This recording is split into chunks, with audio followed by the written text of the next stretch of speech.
কুঁৱলীৰ আচ্ছাদন ফালি ধৰালৈ নামিছে শীত। শীতৰ আচলত ধৰিয়ে ওৰাং ৰাষ্ট্ৰীয় উদ্যানত আগমন ঘটিছে ন ন পৰিভ্ৰমী চৰাই। শীতকালীন নীলা আকাশৰ তলত পৰ্যটকক হাত বাউলি মাতিছে ওৰাং ৰাষ্ট্ৰীয় উদ্যানৰ মনোমোহা দৃশ্যই। আৰু সম্প্ৰতি পৰ্যটকৰ বাবে আকৰ্ষণৰ কেন্দ্ৰবিন্দু হৈ পৰিছে ওৰাং ৰাষ্ট্ৰীয় উদ্যান।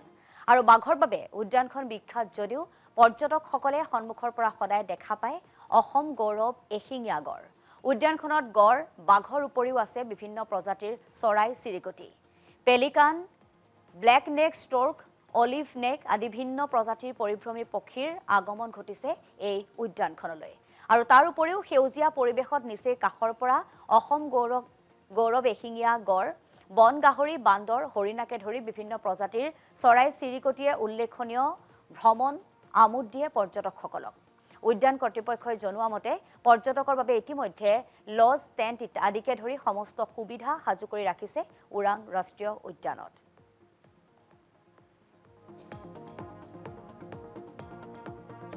যেহেতু শীতৰ আগমনত আমি যেহেতু ব্যস্ত মানুহ মাত্ৰেই ব্যস্ত, আৰু এই ব্যস্ততাৰ মাজতে অলপ সময় উলিয়াই পেলাই এই প্ৰকৃতিৰ যিটো সুবাস, এই সুবাস বিচাৰি আজি বহু মানুহেই আহিছে, তাৰ লগতো ময়ো আছিলোঁ। ইয়াত আহি বহুত ভালেই লাগিছে। ইয়াৰ যিটো এটা প্ৰাকৃতিক পৰিৱেশ, এই প্ৰাকৃতিক পৰিৱেশটো অতি নান্দনিক, মনোমোহা পৰিৱেশ। এই পৰিৱেশত আটাইতকৈ এটা ভাল লগা বিষয় হ'ল যে ইয়াত যদি 10 মিনিটমান সময়ো যদি অক্সিজেন গ্ৰহণ কৰিব পাৰি, মই ভাবোঁ স্বাস্থ্যৰ কাৰণে বহুখিনি ভাল উপকাৰ হয়। আৰু ইয়াত যিখিনি মানে পশু পক্ষী আছে, সেইসমূহ চায়ো মানে মন জোৰ পৰে।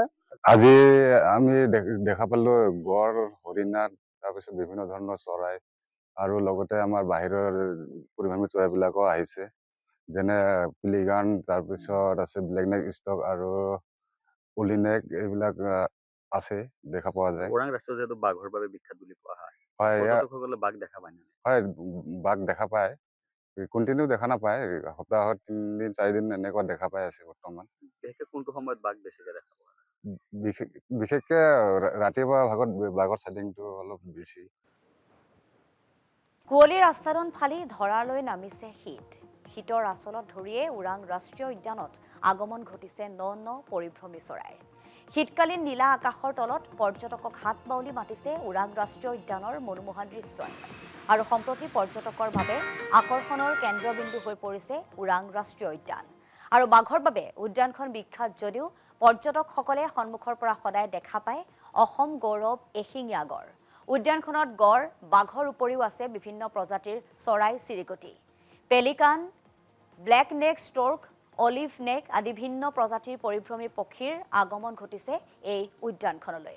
আৰু তাৰ উপৰিও সেউজীয়া পৰিৱেশত নিচেই কাষৰ পৰা অসম গৌৰৱ এশিঙীয়া গড়, বন গাহৰি, বান্দৰ, হৰিণাকে ধৰি বিভিন্ন প্ৰজাতিৰ চৰাই চিৰিকটিয়ে উল্লেখনীয় ভ্ৰমণ আমোদ দিয়ে পৰ্যটকসকলক।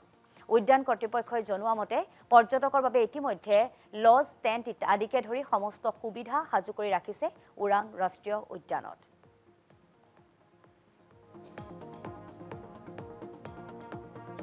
যেহেতু শীতৰ আগমনত আমি যেহেতু ব্যস্ত মানুহ মাত্ৰেই ব্যস্ত, আৰু এই ব্যস্ততাৰ মাজতে অলপ সময় উলিয়াই পেলাই এই প্ৰকৃতিৰ যিটো সুবাস, এই সুবাস বিচাৰি আজি বহু মানুহেই আহিছে, তাৰ লগতো ময়ো আছিলোঁ।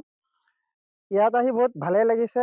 ইয়াৰ যিটো এটা প্ৰাকৃতিক পৰিৱেশ, এই প্ৰাকৃতিক পৰিৱেশটো অতি নান্দনিক, মনোমোহা পৰিৱেশ। এই পৰিৱেশত আটাইতকৈ এটা ভাল লগা বিষয় হ'ল যে ইয়াত যদি 10 মিনিটমান সময়ো যদি অক্সিজেন গ্ৰহণ কৰিব পাৰি, মই ভাবোঁ স্বাস্থ্যৰ কাৰণে বহুখিনি ভাল উপকাৰ হয়। আৰু ইয়াত যিখিনি মানে পশু পক্ষী আছে, সেইসমূহ চায়ো মানে মন জোৰ পৰে। আজি আমি দেখা পালো গড়, হৰিণা, তাৰপিছত বিভিন্ন ধৰণৰ চৰাই, আৰু লগতে আমাৰ বাহিৰৰ পৰিভ্ৰমী চৰাইবিলাকো আহিছে, যেনে পিলিগান, তাৰপিছত আছে ব্লেক নেক ষ্টক আৰু অলিনেক, এইবিলাক আছে, দেখা পোৱা যায়। ওৰাং ৰাষ্ট্ৰীয় যিহেতু বাঘৰ বাবে বিখ্যাত বুলি কোৱা হয়, হয়, পৰ্যটকসকলে বাঘ দেখা পায় নে? হয়, বাঘ দেখা পায়, কণ্টিনিউ দেখা নাপায়, সপ্তাহত 3-4 দিন এনেকুৱা দেখা পাই আছে বৰ্তমান। বিশেষকৈ কোনটো সময়ত বাঘ বেছিকৈ দেখা পোৱা যায়? বিশেষকে ৰাতিপুৱা ভাগত বাঘৰ চাইডিংটো অলপ বেছি।